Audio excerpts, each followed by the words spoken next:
Josh Giddey and the Australia basketball team end up losing their matchup today versus Serbia, pretty much ending his Olympic run for this season, these Olympics. How should the Chicago Bulls feel, though, about Josh Giddey performance heading into the next season? Y'all know me and CDubb gonna talk about it and break it down, but you gotta hear the music first. Cognac gang.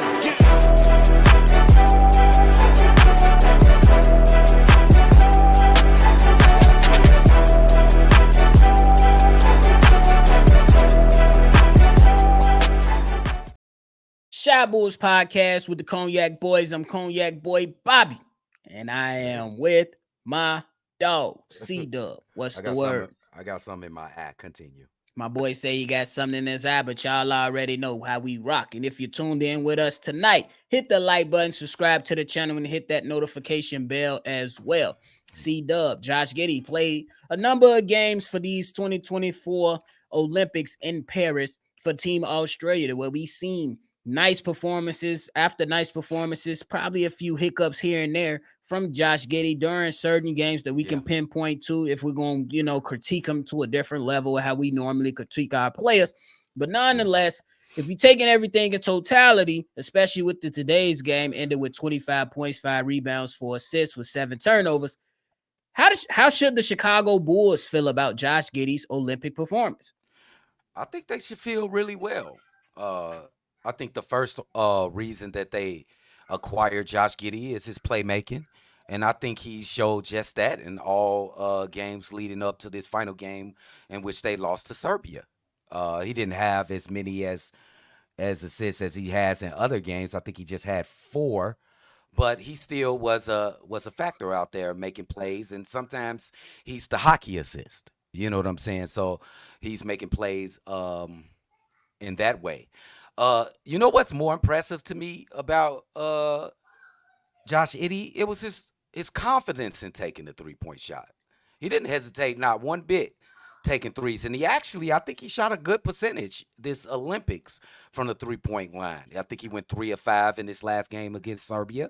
So if he could get that 3-point percentage at around 35, 36%, he could be respectable as a guard in this league. And he wouldn't put the Bulls behind the 8 ball when it comes to teams defending them.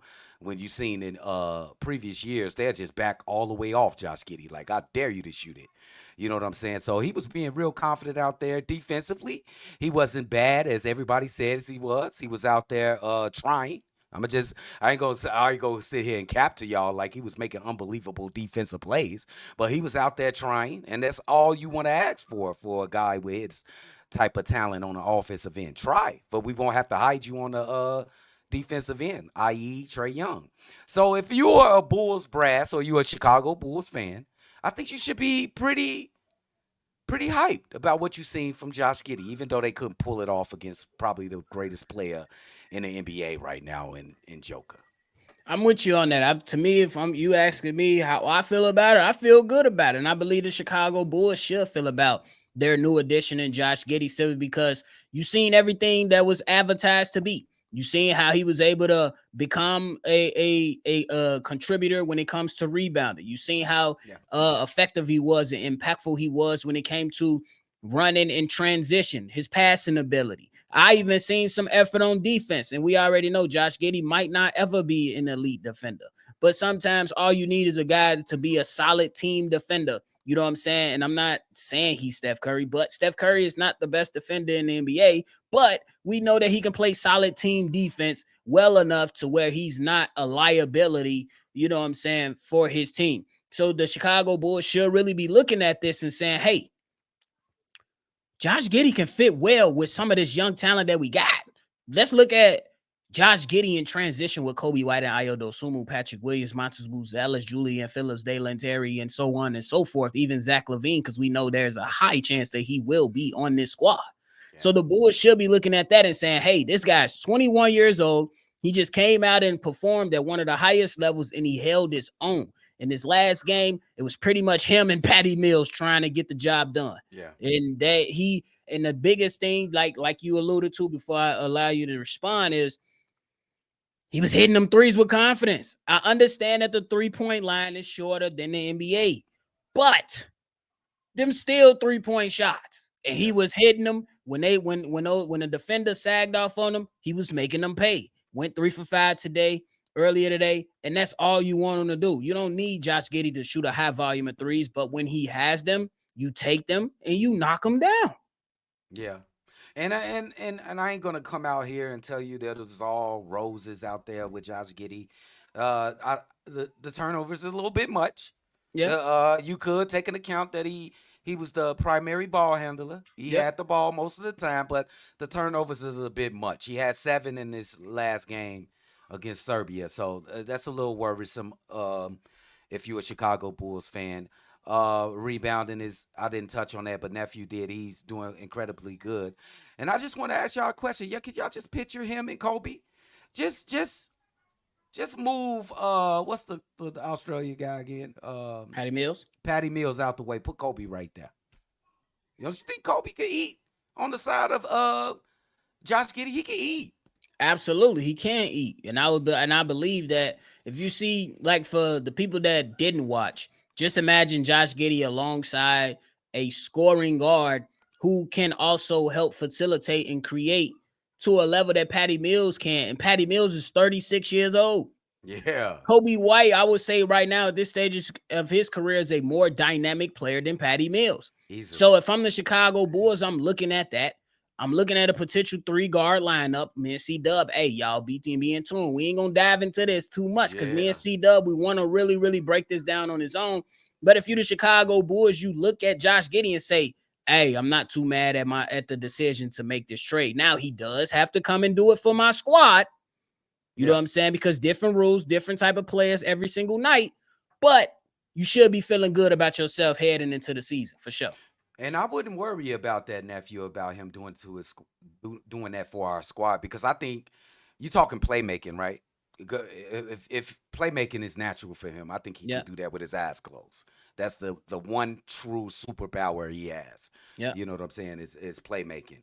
Now, this kid is 21 years old, guys. I just want y'all to notice this. But he's 21 years old, and he has 2 years under his belt playing in the NBA. So he's young and experienced. A 21-year-old experienced NBA player that's really, I don't want to say borderline all-star. I don't want to say fringe. But he's starting to bubble into his own zone.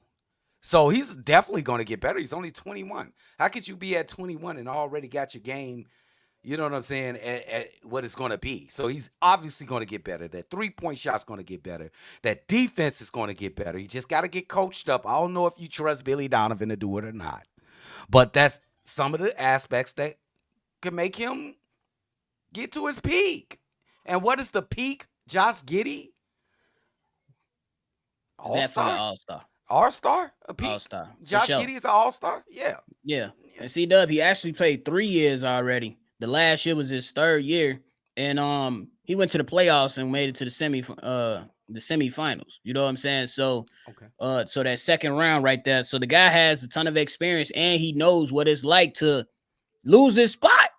So I Yeah. believe we getting a player that's gonna come in highly motivated, possibly Yeah. with a chip on his shoulder. And I will say, from watching the Olympics when a few games ago, you know what I'm saying, they faced Canada. Canada scoped them out, and they searched them out and they attacked them. And then the last 2 games, especially this one against Serbia, they tried to sniff him out too. And for the most part, he gave up some, but he held his own better than when I last seen him in that game against Canada. That he played probably like a week ago or so, like that. So he's shown that he can take those step forwards and put the effort forward necessary enough to where he's not a defensive liability. So the Bulls, they have to be happy with what they have right in front of them Yeah, with this player. I'm happy. Trial by fire. He didn't crack, nephew. He continued to play and actually had a chance to win this game too. That's a fact. He had a chance to win this game. He kept him in it. He hit some big shots in that fourth quarter. He got his shit sent in that overtime though. And he had a major bonehead inbound pass too. Yeah, But yeah. I'm gonna It give wasn't some just blame to him. him, but Yeah, it I'm gonna wasn't throw just some him. blame on some of his teammates too, because after you tried to, I guess they tried to run the action that the coach drew up, it didn't work.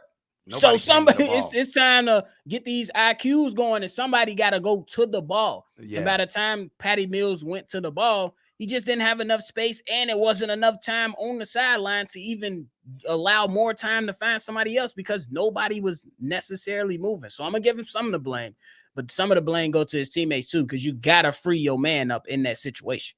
And I don't think they had timeouts to stop the clock. They had to get the ball in, so he had to throw it in regardless. So I don't Yeah, really too much blame him. Is he made the pass? You know what I'm saying? You obviously got to give him that little bit of blame, of but I course. just don't blame him, bro. I just Yeah, don't blame so him.